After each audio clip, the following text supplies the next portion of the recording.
There's a room in my dorm that doesn't officially exist. They say it was sealed years ago after some kind of accident. Most people don't talk about it, or they pretend it's just an urban legend. But I know it's real, because I found it, and I opened it. It started a few weeks after I transferred to a new university. They put me in the old dorms, cheap rooms, bad plumbing, and long, narrow hallways that smelled like mold and bleach. My room was number 32. Nothing special. Just another door in a long corridor. But one day, as I was walking back from class, I noticed something strange. The doors on my floor went from 31 to 32, and then jumped to 34. There was no room 33. At first, I thought I had miscounted, but I walked the hallway again. Room 33 simply didn't exist. Except it did. I didn't find the door right away. It wasn't in the main hallway. I only noticed it after taking the wrong turn one night when I was half asleep, following a strange hum I thought was coming from the vents. That's when I saw it. A door with no number, slightly out of place. The paint was a little darker, like it had been repainted a long time ago and then forgotten. No door handle, just a keyhole. I remember standing there for a full minute, just staring at it. I felt something like pressure in my chest, like the hallway was suddenly smaller, thicker. I went back to my room, trying to forget it. But that night, I dreamed about room 33. In the dream, I was walking down the hallway. All the lights were off except for one, right above that door. I could hear whispers behind it, like dozens of voices speaking at once, too soft to understand. But I wasn't scared. I was drawn to it. The door opened on its own. And inside, it wasn't a room. It was a stairwell going down impossibly deep. I woke up gasping, heart pounding. My sheets were soaked with sweat. I told myself it was just stress, a weird dream. But the next day I saw the door again. And this time it was slightly open. No one else seemed to notice it. I even asked my RA about room 33. He laughed and said, "We don't have a 33. That room was removed in the 90s after some fire or whatever." He didn't meet my eyes when he said it. I started asking around. Most people acted like I was being weird. But one person, Martin, a grad student who lived upstairs, pulled me aside.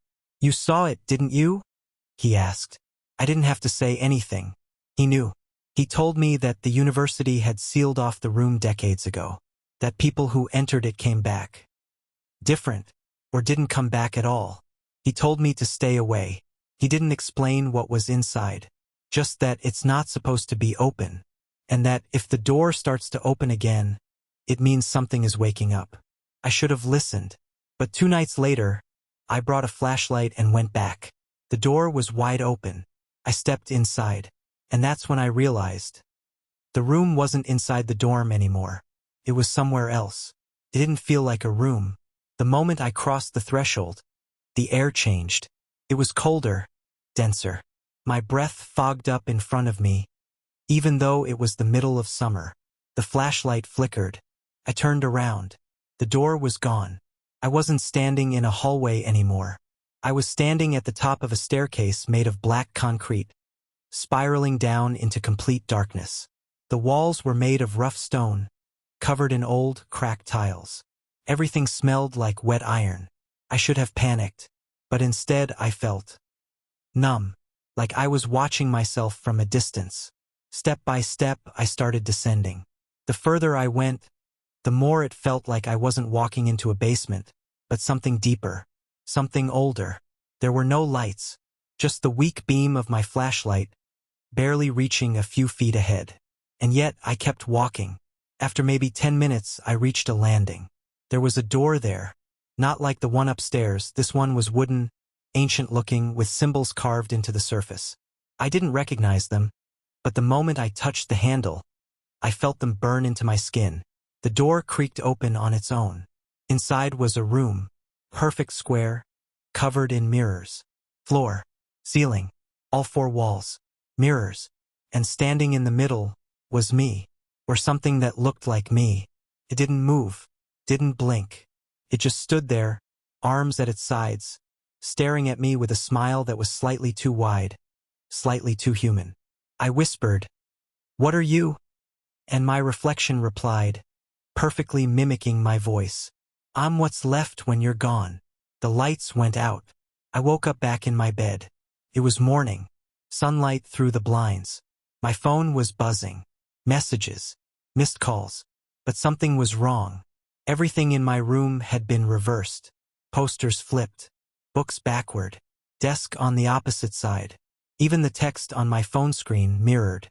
I went to the bathroom, looked in the mirror, and saw nothing. I didn't have a reflection. Over the next few days, I stopped sleeping. Couldn't. Every time I closed my eyes, I saw that place. The staircase. The room of mirrors. The thing that looked like me. People started avoiding me. My voice sounded wrong. Lower, slower. Like it was being played through a damaged speaker.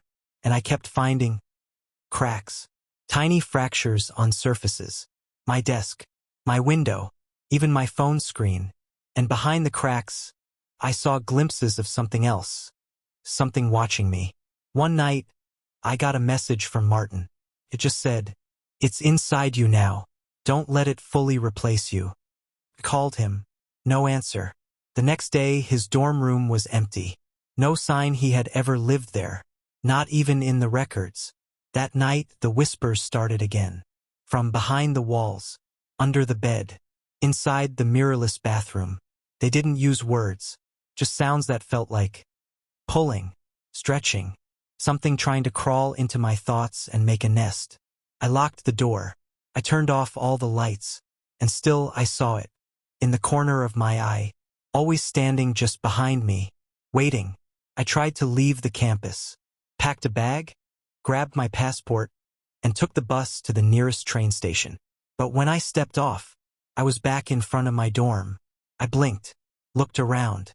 Same buildings, same cracked sidewalk, same birds overhead. I had never left. I asked a passerby what town we were in. He didn't respond, just stared through me like I wasn't even there. I tried again. Different day, different method. This time I walked. Miles and miles out into the countryside. But the trees never changed. The sky never dimmed. Eventually, I found myself standing in front of the dorm once again. And then, the messages started arriving. Written on scraps of notebook paper. Slipped under my door. Stuffed inside my shoes. Burned into toast. One of them read, "You left yourself open." Another, "You broke the mirror too early." And finally, "Don't let it finish the replacement." One night, I found myself staring at the wall for hours. Just staring. When I blinked, I realized it wasn't my wall. It was that mirrored room again. I was back. No transition, no dream. I was standing in the center, but I wasn't alone. There were dozens of me, all slightly off. Wrong eyes. Too many teeth. Faces melting and reforming. One version of me had no mouth, but kept trying to scream. They all turned toward me in perfect unison. And they whispered, together, "Join us." Then, I woke up. Except I didn't. The clock said 3:33 a.m. My reflection had returned. But it wasn't copying me anymore. It was smiling on its own. It raised a hand to wave. And I didn't. After that, I stopped using mirrors. Covered them all. But it found other ways. TV screens. Puddles. Even polished doorknobs. It would look at me through them. And sometimes it wouldn't just look. Sometimes it would move. I went to the school records office trying to find blueprints, floor plans, anything. At first, they refused to speak to me. But when I mentioned room 33, the woman behind the desk went pale. She told me that wing had been sealed since the 90s. A fire, she said. No survivors. That section was supposed to be demolished. But it wasn't. I'd seen it. She pulled a dusty folder from a cabinet and handed it to me with shaking hands.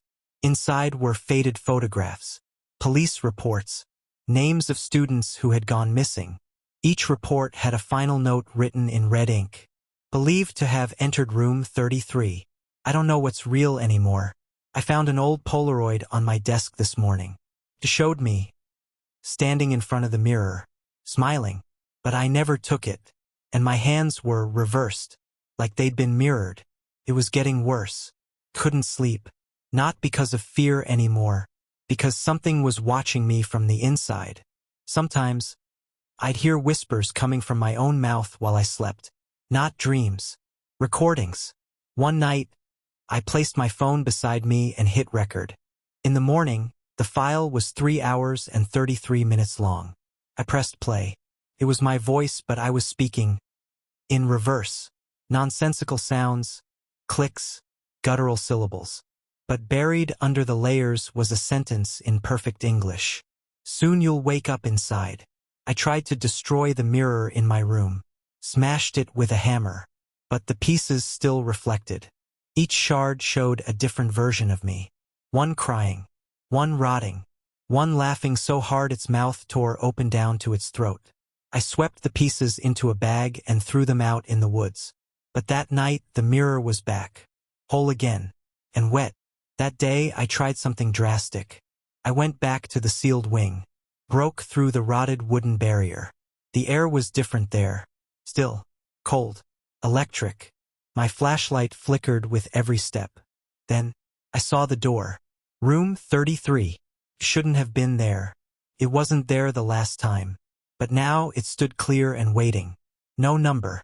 Just darkness around the edges, like the frame was absorbing light. I stepped inside. The door closed behind me. No sound. Just silence thick enough to make my ears hurt. I wasn't alone. There were people, no reflections, lining the walls. Copies of me, all perfectly still, except their eyes moved, watching me. The room had no corners, no source of light, but I could see everything. On the far end, a mirror taller than any I'd seen before, and in it, me, but different. He smiled, stepped forward, and said, "I've waited so long for you to stop resisting." He reached out from inside the mirror, grabbed my arm. It was cold, colder than anything I'd ever felt. I couldn't move. And then he whispered, "One in, one out." I screamed. Everything went black. I woke up in bed. Room normal. Sun shining. I laughed in relief. Had it all been a dream? But when I stood up, my reflection didn't move. It stood there smiling. And behind it, in the mirror, the walls were made of flesh. The lights blinked in Morse code. I didn't understand what they were saying until I slowed it down. It said, "You are now inside." I didn't go outside that day, because the reflection did. It wore my face, my clothes, my voice. He smiled at me through the mirror as he locked the door from the outside. And I screamed, but no one heard me, not even the walls.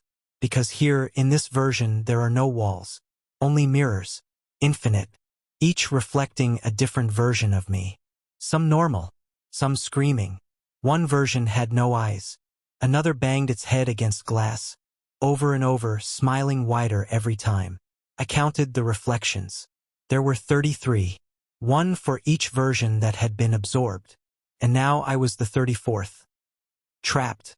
The only escape would be to replace someone else. But I remembered what he said. One in, one out. So I waited. I learned how the reflections moved, how they mirrored lives. Some grew bored. Some broke down. Some forgot they were ever real. Days don't pass here, but thoughts do. I started to forget names. My name, my parents, even what the sun feels like. I remembered one thing though, the door, the original room 33, the only exit. But it wasn't in this version of the dorm. Not yet, unless I built it. I started carving into the floor, etching numbers, over and over. 33, 33, 33. My fingers bled, but I kept going.